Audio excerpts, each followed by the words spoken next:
సూర్యాపేట జిల్లాలో గంజాయి సరఫరా చేసిన విక్రయించిన కఠిన చర్యలు తీసుకుంటామని ఎస్పీ రాహుల్ హెగ్డే హెచ్చరించారు.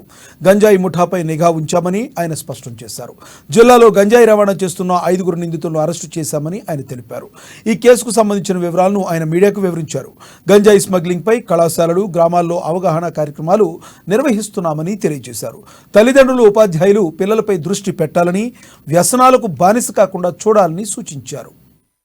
అదే కాకుండా మెంటల్ హెల్త్ కూడా అన్స్టేబుల్ అవుతుంది. సో పేరెంట్స్ కూడా దీనిపైన నిఘా పెట్టాలి. స్కూల్స్ అండ్ కాలేజెస్లో కూడా మనము అవేర్నెస్ ప్రోగ్రామ్స్ కండక్ట్ చేస్తున్నాం. అక్కడ కూడా టీచర్స్, లెక్చరర్స్ దీనిపైన నిఘా పెట్టాలి. అట్లాంటి ఏమైనా ఇన్ఫర్మేషన్ ఉంటే మనకు చెప్తే దానికి ఎక్స్పర్ట్స్ని పిలిపించి కౌన్సిలింగ్ కూడా ఇస్తాం.